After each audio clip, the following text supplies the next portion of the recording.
Rajad supremo Lalu Prasad Yadav और तेजस्वी यादव को कांग्रेस का संदेश मिल गया होगा। वो संदेश दिल्ली विधानसभा चुनाव 2025 के माध्यम से गया है। कांग्रेस की ओर से सभी क्षेत्रीय दलों को साफ संदेश है, जीत का माध्यम बने या न बने, हार के कारण जरूर बन सकते हैं। ये संदेश क्षेत्रीय दलों के लिए एटम बम से कम नहीं है। राहुल गांधी ने अपनी एक रणनीति से राजद समेत सभी क्षेत्रीय दलों में खलबली मचा दी है। अरविंद केजरीवाल विधानसभा चुनाव से पहले कांग्रेस को इंडिया ब्लॉक से अलग थलग करने चले थे। अब वो खुद अपनी पार्टी को बचाने के संकट से जूझेंगे। लालू प्रसाद यादव इंडिया ब्लॉक की लीडरशिप ममता बनर्जी को सौंपने की हिमायती बन रहे थे और अब उन्हें बिहार में महागठबंधन में पहले सीट शेयरिंग और फिर विधानसभा चुनाव में जीत हासिल करने की रणनीति बनानी होगी। ममता बनर्जी इंडिया ब्लॉक का लीडरशिप चाह रही थी, लेकिन उन्हें भी अपना राज्य बचाने की चुनौती से जूझना होगा। लोकसभा चुनाव 2024 से ही सभी क्षेत्रीय दल कांग्रेस को दोयम दर्जे का समझ रहे थे। कांग्रेस उनके लिए लायबिलिटी बनी नजर आ रही थी।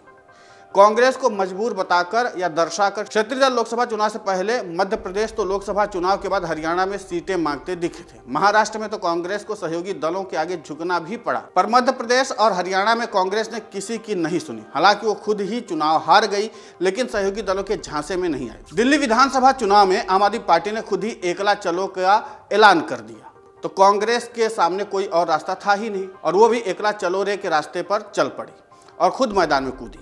पहली बार कांग्रेस क्षेत्रीय दलों पर कांग्रेस की निर्भरता को खत्म करते हुए राहुल गांधी के नेतृत्व में अपनी जमीन तलाशती हुई दिख रही थी।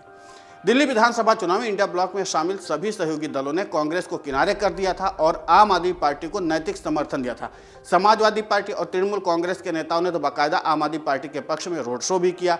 शरद पवार, उमर अब्दुल्ला, उद्धव ठाकरे, एमके स्टालिन, लालू प्रसाद यादव, अखिलेश यादव, ममता बनर्जी जैसे नेताओं ने तो खुलकर अरविंद केजरीवाल के पक्ष में अपनी राय रखी थी और एक तरह से अपने अपने स्टेट के लोगों से आम आदमी पार्टी को समर्थन करने की अपील की थी। हालांकि राहुल गांधी और प्रियंका गांधी ने दिल्ली में उतनी मेहनत भी नहीं की जितने की अपेक्षा की जा रही थी, लेकिन इतने में ही आम आदमी पार्टी के साथ खेला हो गया। अरविंद केजरीवाल को दिल्ली की सत्ता से बाहर करके राहुल गांधी ने बिहार में राजद सुप्रीमो लालू प्रसाद यादव और तेजस्वी प्रसाद यादव को भी एक संदेश देने की कोशिश की है।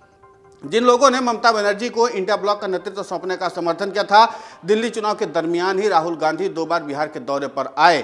पहली बार 18 जनवरी को और फिर दूसरी बार 5 फरवरी को। अपने दोनों ही दौरों में राहुल गांधी ने तेजस्वी यादव की सबसे बड़ी उपलब्धि को एक तरह से ठोकर मार दिया।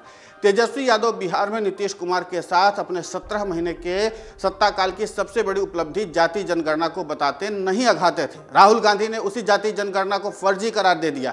यही नहीं, बिहार की जाति जनगणना को फर्जी करार देते हुए राहुल गांधी यहां तक कह गए कि जाति जनगणना होगी, लेकिन बिहार की तर्ज पर नहीं, तेलंगाना की तर्ज पर। ऐसा बोलकर राहुल गांधी ने लालू और तेजस्वी के सबसे बड़े हथियार को थोड़ा कुंदा साबित करने की कोशिश की है। यह भी एक तरह से लालू प्रसाद यादव, तेजस्वी प्रसाद यादव के लिए किसी बड़े संदेश से कम नहीं था। इसके अलावा राहुल गांधी ने स्वर्गीय जगलाल चौधरी के बहाने कांग्रेस से छिटके दलित वोटरों को साधने की भी कोशिश की।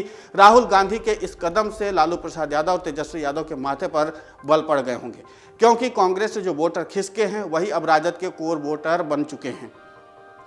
अगर राहुल गांधी कांग्रेस के वोटरों को साधने की कोशिश करते हैं तो यह राजद के लिए धक्का लगने जैसा होगा। इस बार लालू प्रसाद यादव एन केन प्रकारेण तेजस्वी यादव को बिहार का मुख्यमंत्री बनते हुए देखना चाहते हैं, लेकिन अगर राहुल गांधी का ऐसे ही रुख रहा और कांग्रेस को संतुष्ट नहीं कर पाए तो बिहार में वही हो सकता है जो दिल्ली में हुआ। कांग्रेस महागठबंधन से अलग होकर अकेले चुनावी मैदान में जा सकती है और राजद को बड़ा झटका भी दे सकती है। राहुल गांधी अगर राजद को नुकसान पहुंचाने की ठान ले तो उन्हें बहुत ज़्यादा मेहनत भी नहीं करनी होगी। उन्हें केवल पप्पू यादव और कन्हैया कुमार को बिहार में तैनात करना होगा।